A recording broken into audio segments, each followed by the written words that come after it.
What if I told you that your success in Australia would depend more on who you know than your qualifications? Hello, how are you doing? Barnabas here, hope you're doing well. Welcome back to Before You Fly series. This is day 14, and today we are going to talk about the reason why you need to make contact with some people in Australia. Many times when people get their visa and they're ready to come, some of them don't think too much about making contacts here, making friendship and connection before they come.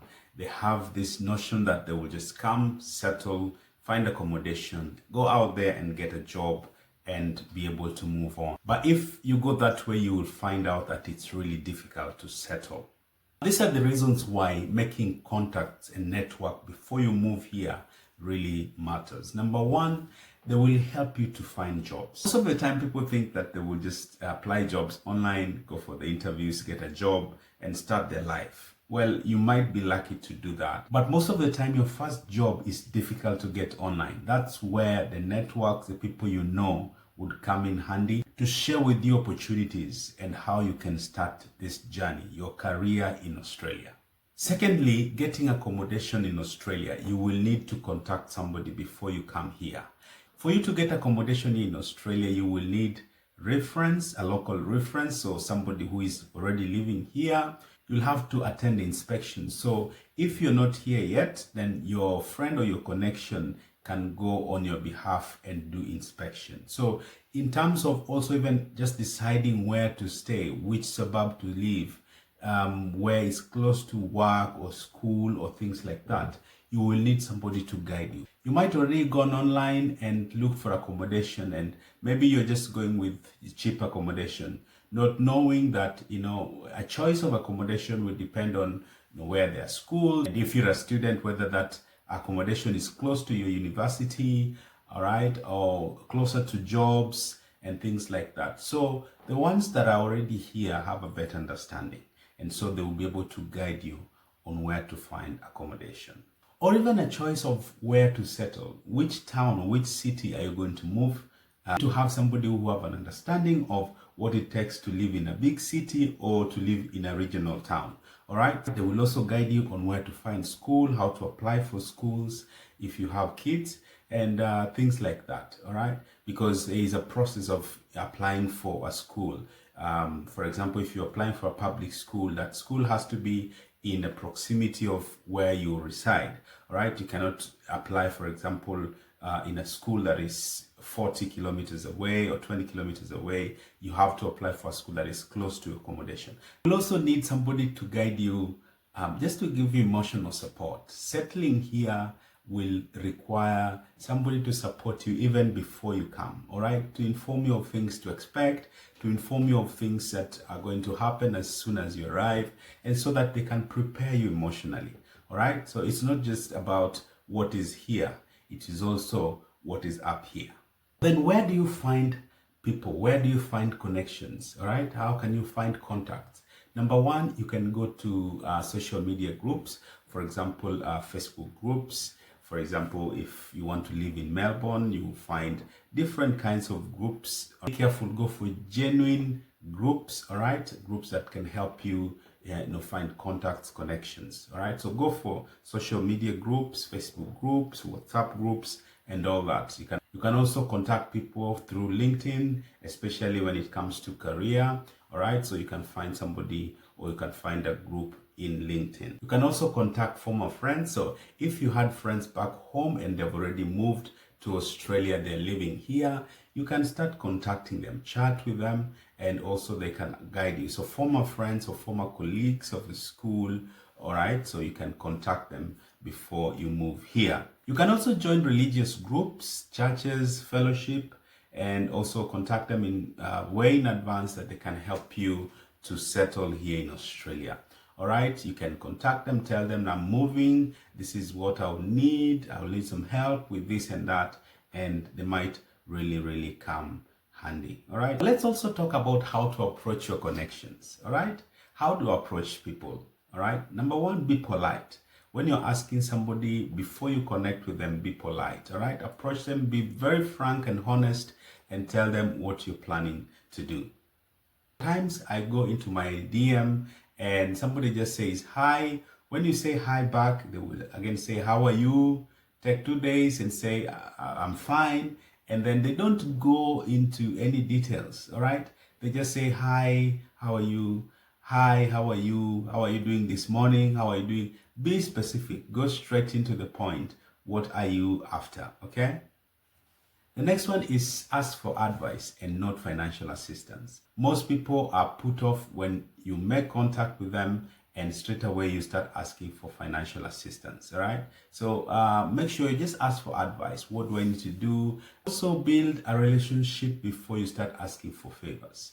You know, for somebody to be able to assist you, build a relationship first, not the first day and you've already starting asking for things, all right? So it means that you make contacts, you build a relationship with them for a couple of weeks or a month, and then you start asking specific favors.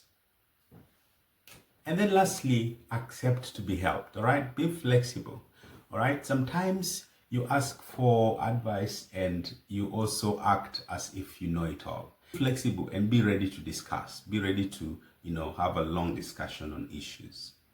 Before we moved to Australia, we had friends who were already here. Some of them were students, some of them were permanent residents and even citizens. So we had contacts with them. We used to talk to them, chat, make calls, even make video calls. And so we built a good relationship even before we moved here.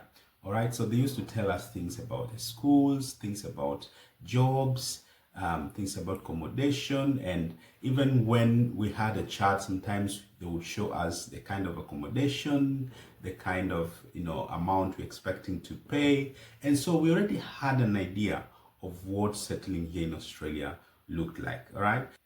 And we had friends in different cities. We had friends in Queensland, in Perth, in Australia, in Victoria, in Melbourne. We had a number of them in Sydney. So we had all the information about different kinds of cities and what to expect. So making a decision on where to settle was based on comparison of information from all our friends. All right. So it was not hard to make a choice, all right, of where to settle, for example, and things like that, because we already had friends and we used to discuss with them. We used to make video calls and we had a lot of information. So when we moved to Australia, we were very lucky even to have a host, and they hosted my family for 4 weeks, right? 4 weeks, and that saved us a lot of money, all right? 4 weeks rent and food and everything, that's a lot of money, all right? Thank you very much. And also, they did not just host us, they helped us to settle in looking for our first job. They helped us to look for accommodation, even our first car, they helped us to look for one, and lots of things just to settle, all right? They helped us to join a community, introduced us to people, introduced us to a church, and so on. So our settling was made much easier because we had made a contact before we moved to Australia. But we've had stories of people who land in Australia, they have zero contact, or the contacts they have are very loose Facebook contacts here and there, very loose, no strong relationship, and they just land at the airport and they just don't know where to go. They settle in this expensive temporary accommodation, and then they just start the process of settling on their own. They just don't know anything, all right? They don't know how to open a bank account, how to do any paperwork. They go to the schools, or if they're students, they go to orientation on their own. They don't know where to pick a bus or a train. They just want to work it on their own. It is very, very difficult, all right? And you being in a foreign land, you've left your family back home, settling in a new place like here can be very, very difficult. So you need to make contact before you move to places like this. Here are some quick tips. Number one, start building contacts early enough. 3 months to 12 months, all right? Start building the relationship, give yourself time. Don't start making connections a week to your coming to Australia, all right? That's very rushed. Secondly, if you can, do virtual calls, Let them show you around, let them show you things so that you have a good picture. You know, seeing is believing. So if they go to the parks, if they go to the shopping malls, if they go to church, all right, let them show you how it looks like so that you have a picture. So when you come, you're not so surprised. And also make more than one friend. Like I said, we had friends from everywhere. All right, so they gave us all kinds of perspectives. We saw how the regional towns look like. We also have an idea of how a big city looks like. And so that you have enough information to make your decision. Like I always say, building a community in a foreign land is very, very important. So please start early so that you don't regret it when you come to Australia.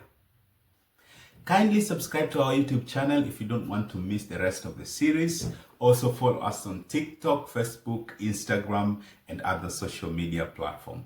Till next time, my name is Barnabas, the son of encouragement. Bye-bye and God bless you.